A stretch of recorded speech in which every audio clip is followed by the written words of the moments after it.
వెళ్ళొస్తాం aunty. Bye.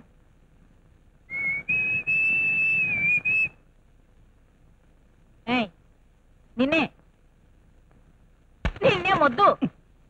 అబ్బా ఏమిటండి ఇక్కడ పడుకున్నావు బెడ్రూమ్ లో పదా. పొద్దుటి నుంచి ఇంటిడి చాకరీ చేసి చేసి ఒళ్ళంతా పులిసిపోయింది. పైగా ఇవాళ ముక్కోటి ఆకాశమో ఉపవాసం ఉండేటప్పటికి మరీ నీరసంగా ఉంది. అమ్మమ్మమ్మ మీరెళ్ళి పడుకోండి. మూడొచ్చింది రారా మొగుడా అంటే ముక్కోటి అంటాడేమిటండి బాబో. ఇంట్లో పెళ్లికి వచ్చిన పిల్లలు పెట్టుకుని ఏమిటండి ఎలరి? రాను రాను మీరు మరీ కన్నె పిల్లలు అయిపోతున్నారు. కాకపోతే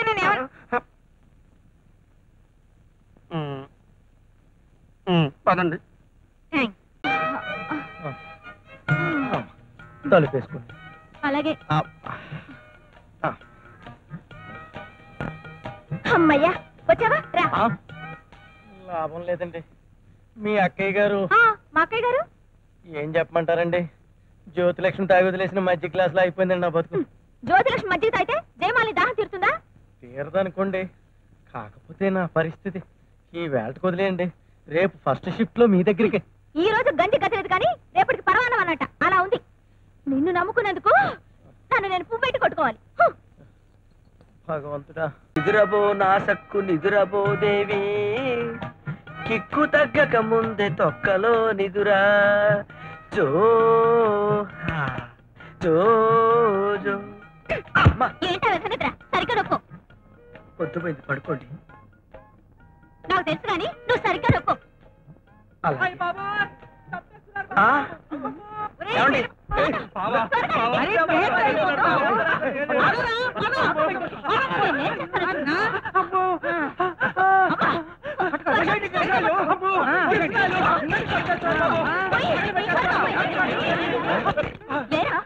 ఏమండి మీకు ఇష్టం లేకపోతే నన్ను మా పుట్టింటి పంపించండి.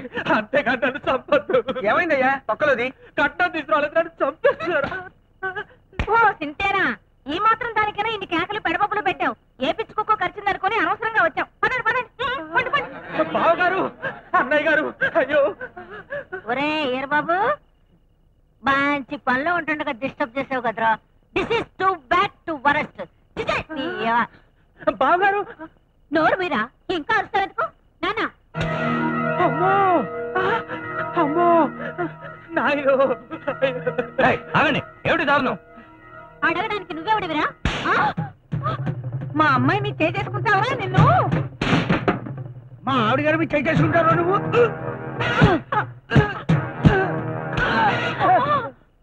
మరోసారి ఇలాంటి ప్రయత్నం చేశారు పెట్రోల్ పోసి మీ ముగ్గురిని నేను తగలెడతాను. తమ్ముడు గారు నీకేం భయం లేదు. అయ్ తీసుకెళ్ళండి తీసుకెళ్ళండి.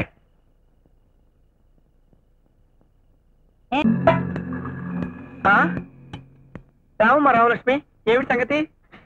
సాయంత్రం మా నాన్న శ్రావణ శుక్రవారం నోము నోచుకుంటున్నాడు. నిన్ను వాయినం తీసుకోవడానికి రమ్మన్నాడు. ఒక్కలేదు అలాగేనమ్మా. అవును మీ తమ్ముడేడి? వాడు స్నానం చేస్తున్నట్టు. వాడి గురించి అడుగుతున్నావమ్మా? కొంపదీసి వాడి బుట్టలోకి లాగటలేదు కదా? అదే అదేం లేదు. బాబులో చదువుకుంటున్నారా? అబ్బా ఇంకెన్సీపీ టెస్ట్లు అవతల నాకు ప్యాకెట్కి టైం అవుతోంది. ఒక్క పావు గంట ఓపిక పట్టమ్మా. బిడ్డ పుట్టగానే పేరు దెబ్బకొట్టేస్తాను. ఆ తర్వాత హ్యాపీగా పేకాడుకోవచ్చు. సిస్టర్ అతని పరిస్థితి ఎలా ఉందో చూడు. అలాగే సార్. అన్నయ్య గారు నాకేదో భయంగా ఉంది. బీడీలో జాడీలాగా ఇలాంటి సమయాల్లోనే మగాళ్ళం మనం ధైర్యంగా ఉండాలి తమ్ముడు గారు. నొప్పులు రావడం లేదా? నొప్పి లేదు సలుపు లేదు. లేవా? అంతా విడ్డూరంగా ఉందే. మరో 10 నిమిషాల్లో అక్కడ మీ ఆవిడ గారు కంటానికి సిద్ధంగా ఉంటే ఇక్కడ ఇంకా నొప్పులు రాకపోవటం ఏంటబ్బా? ఇది ఏదో పూలో చెవులో ఉందే. అమ్మా త్వరగా రారా, కాఫీ చల్లారుతుంది. వస్తున్నా అన్నయ్య. బావగారు కొంచెం మంచినీళ్ళు తీసుకొస్తారా? అలాగేనమ్మా. అమ్మా అయ్యో.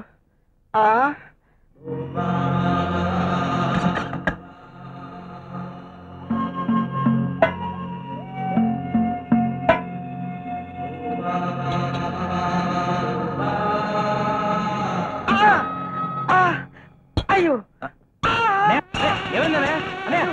నొప్పి వస్తుంది. పొత్తు గడప నొప్పి వస్తుంది బాబు. ఏమిటో ఏమైంది? పొత్తు గడప నొప్పి వస్తుందండి. అయ్యో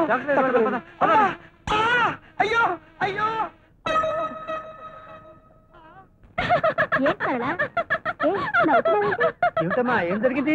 ఎందుకలా నవ్వుతున్నావు? కడుపులో బిడ్డ గిరగిరా రంగుల రత్నాలా తిరిగేస్తున్నట్టున్నాడు. కితకితలు వచ్చేస్తున్నాయి. చేస్తున్నాడా? అక్కడ నొప్పులు స్టార్ట్ అయి ఉంటాయి. ఏమయ్యా వస్తున్నాయా? అక్కడ ఏమైనా వస్తున్నాయండి? అక్కడ ఊహుయే, ఇక్కడ ఊహుయే. అయితే ఇదేదో ఊహుయే. ఈ పొట్టలేరు పడట్లేను. What happened? What happened? సమయానికి ఉన్నారు. మా అన్నయ్యకి పొత్తు కడుపులో నొప్పండి. మెరుగలు తిరిగిపోతున్నాడు. పొడుస్తున్నట్టుంది, కత్తులతో నరుకుతున్నట్టుంది. అయ్యో అయ్యో అయ్యో అయ్యో అయ్యో. ఆనందం ఆనందం, ఏమైంది డాక్టర్ గారు? కంగారు పడాల్సిన పని లేదు. పురుటి నొప్పులు. పురుష నొప్పులా? కనీసం నేను నెల కూడా తప్పలేదు. వేడికి పుట్టి నొప్పులు ఎలా వచ్చాయి? మరదల గారు నెల తప్పలేదు, తమ్ముడు గారికి పురుటి నొప్పులు. అక్కడ ఊహు, ఇక్కడ ఊహు. అంటే ఇదేదో ఊహు, ఊహు, ఊహు, ఊహుయే. అవ్వ, అవ్వ, అవ్వ. డాక్టర్ గారు డాక్టర్ గారు, అక్కడ మా ఆవిడ డెలివరీ అయిపోతుంది. నాకు నొప్పులు రావడం లేదు. రావు. అదేంటి? అక్కడ రావాల్సిన నొప్పులు ఇక్కడ వస్తాయి కాబట్టి. మొగుడు నేనైతే నొప్పులు ఇడికి రావడం ఏంటి? నొప్పులు మొగుడుకు రావు, బిడ్డ తండ్రికి వస్తాయి. అంటే మా ఆవిడ కనబోయే బిడ్డకు తండ్రి ఇతను. అయ్యో అయ్యో అనే త్వరగా రండి. అక్కడ బిడ్డ పుట్టేస్తుంది.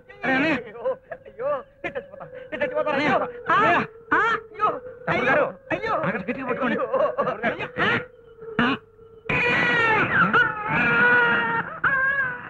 పురుడొచ్చేసింది. మగబిడ్డ.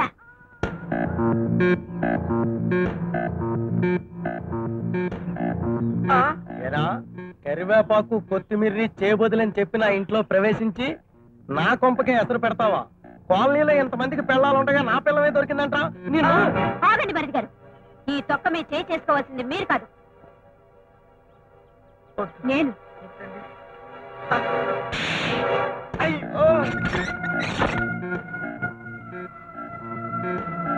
చెప్పు, ఎప్పటి నుంచి జరుగుతోంది ఈ తొక్కల వ్యవహారం? చెప్పా. ఏమండి అలా కాల్ చేసుకోకండి, అసలే బాలింతకండి. ఈ తొక్కలో ఏడుపులు నా దగ్గర అడవద్దు. ఎన్నెల నుంచి సాగుతుంది ఈ రంకు? చెప్పు. ఏమండి అలా తన్నకండి, అసలే పచ్చి ఒళ్ళు ఉండైపోతుందండి. మీకు దండం పెడతానండి. అయితే చెప్పు మరి. చెప్తానండి, మొత్తం ఫ్లాష్ బ్యాక్ అంతా చెప్తాను. అది వర్షం కురిసిన రాత్రి. మీరు ప్యాకాటికెళ్ళి ఇంటికి ఇంకా రాలేదు. మీకు మందులో నంచుకోవటానికి ఉల్లిపాయలు ఎండుకుంటే మల్లికార్జునరావు గారింటికి చేపతుల కోసం వెళ్ళారు. ఆయన పేరంటానికి వెళ్ళారు. ఆయన పెద్ద భార్య మీతో ప్యాకాటికి వచ్చింది. చిన్న భార్య సరళ ఒక్కతే ఇంట్లో ఉంది. అప్పుడు ఒక్క ఉరుము ఉరిమిందండి. భయంతో చటుక్కున ఆవిడ కౌగలించుకున్నాను. అంతే అంతేనండి. ఆ బలహీన క్షణంలో సరళ నన్ను లొంగ తీసుకుందండి. అంటే ఎవరు చేపట్టుకున్నా బలహీనమైపోయి లొంగిపోతావన్నమాట. పెళ్లికి ముందు ఓ ప్రేమ పురాణం, పెళ్ళైన తర్వాత ఈ రంకు పురాణం. నిన్ను ఏమండి ఏమండి, నేను పాపిష్టవాడండి, మీకు ద్రోహం చేశానండి. అందుకు నన్ను కొట్టండి, చంపండి, కానీ తొక్కలో తాగుడు మాత్రం తాకండి. మీ ఆరోగ్యం చెడిపోతుందండి. మీకు దండం పెడతాను, మీ కాళ్ళు పట్టుకుంటానండి, మీ కాళ్ళు పట్టుకుంటానండి. అయ్యో ఏమండి, నా మాట విని తాకండి. మీకేమన్నా అయితే నేను తట్టుకోలేనండి. దొంగ ప్రేమ నటించకురా, కాల్ జారిన కల్తీ వెధవా. నువ్వు చస్తేనే గాని నాకు మనశ్శాంతి ఉండదురా. చావరా, చావు. కొట్టండి, చంపండి, మీ చేతుల్లో పుణ్యపురుషుడుగా ఆనందంగా కన్నుమూస్తాను. కానీ మీకు మాత్రం తాకండి. అయ్యో ఏమండి ఏమండి ఏమండి ఏమండి